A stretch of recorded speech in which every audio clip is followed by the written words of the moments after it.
The question I probably get most frequently is how I get my sketches to be so clean. And the answer to that question is something called line confidence. Take these two drawings for example. Now, the only reason they look different is because of the quality of my lines. The sketch on my right has very neat and sophisticated lines that make it look almost like ink work, while the one on my left is a bit messier and kind of has that unfinished look to it. You can see that I wasn't too bothered with where I placed my lines so long as I got the general shapes down. By the way, this isn't to say that the sketch on the left looks worse, because it really doesn't. This video is simply to help you guys just basically gain more confidence in your overall sketching process, which is important literally no matter what kind of artist you are or even what level you're at. So the first thing that you need to know is that there really is no difference between these two types of lines in the first place. You see, complex lines can be constructed using very small strokes that are much easier to draw. What you basically want to focus on is keeping your pencil still and moving rather quickly, because one secret I'll share with you guys is that the slower you move, the more likely you actually are to mess up. Like for reference, if I'm drawing the same drawing without worrying about my line quality, then my drawing process would look kind of like this. You can see that I'm still using the individual stroke technique, but the only thing is they aren't too organized in this sketch. A bunch of people in the art community like to call this method chicken scratching. I have no idea why, but that's just the name that caught on. This gives the drawing a much messier and almost raw kind of look. But if I were to take my time with how I layer each stroke, then these complex lines would look much cleaner. What I want you guys to realize is that the technique for sketching stays the same. Really, the only thing that changes is our speed and patience with every stroke. And I know it can be a tedious process at first, but it will help you improve your line quality.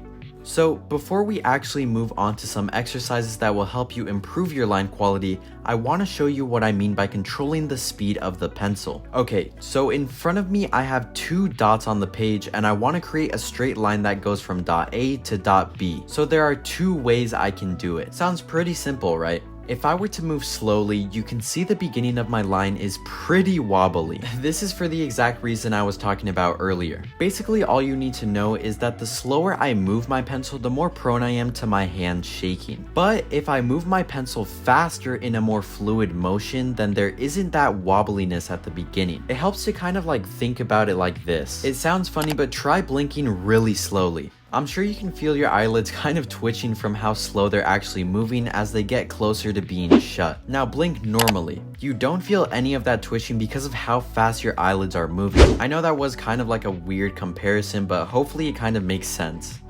Alright, beside the speed of the pencil, another trick that a bunch of artists use is called ghosting, and it's actually a technique that I use quite literally every single drawing. I mean literally like every single drawing. Like no matter if I'm using reference or I'm drawing an original character or I'm not using reference at all, whatever I'm doing. So ghosting is when you imitate the motion of the line you want to draw, but you're not really touching the paper. And I know you're probably thinking, oh, that's what ghosting is, because I'm pretty sure we've literally all used it as artists. So if I want to draw a circle, I'm not about to just put my pencil to the paper and draw a perfect circle. I don't think anybody can really do that, and if you can, you're probably a psychopath. What I do is hold my pencil just above the paper and begin imitating the motion. What this does is it basically helps your hand get used to the motion before you even begin drawing, so that you're less likely to mess up. Then when I feel ready, without stopping, I begin drawing the line or circle or whatever it is that you're drawing. This is such an underrated technique that not enough artists acknowledge.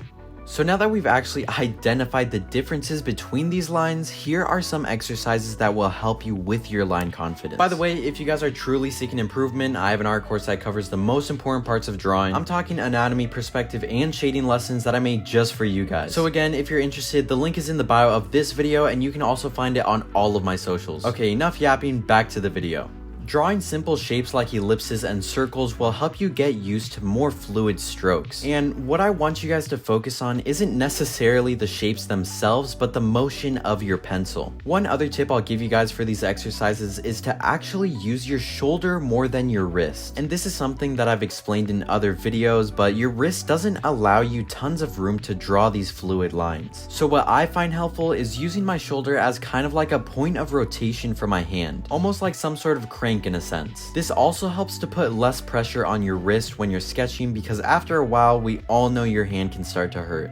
especially if you're gripping the pencil really hard, which I tend to do. But nevertheless, you can also practice straighter lines by performing the same exercises but with boxes and cubes. Now again, and I can't stress this enough to you guys, these practice sessions shouldn't be about you trying to perfect your circles and lines. It's more so about creating strokes that you not only feel confident about, but look confident as well. And if you're actually questioning whether your lines look confident or not, remember that I explained it earlier in the video how better line quality often appears. Okay, all of this is cool and stuff, but why is this even important? Can't I just draw however I want? The answer is yes, you can draw however you'd like, but I want to emphasize just how important line quality is for progression. They're not only for creating clean lines either. Take figure poses for example. Figure poses are one of the pillars that all artists have to master to actually see improvement as an artist no matter what type of art you do. The whole point of these poses in the first place is to create dynamic lines that really highlight the gesture of your character. So if I attempt using these scratchier lines from earlier, you can see that my pose kind of lacks function. My character looks stiff as if I was drawing a statue, and that's literally what we're trying to avoid. So if I were to substitute much more fluid and precise strokes, it gives my figure pose life. Like just by looking at it, you can see that my whole sketch just looks more put together, cohesive if you will. Lastly, I want to emphasize that line quality doesn't always mean clean lines. A perfect example of this is loose sketching. Loose sketching is basically the part of the art process where you get to freely move around the paper and lay down the base of your drawing. This is typically used if you're creating original characters or anything from imagination. Nevertheless, you can see in this sketch that I'm not really bothered with having super clean lines. I'm really just making sure my lines feel gestural and that I see the idea of whatever I'm sketching come to life on the page. But you can still observe that my lines are confident and fluid. So just because I'm taking multiple strokes with each line doesn't mean my drawing has to look scratchy or rough around the edges. You always have to keep in mind that this is different from this.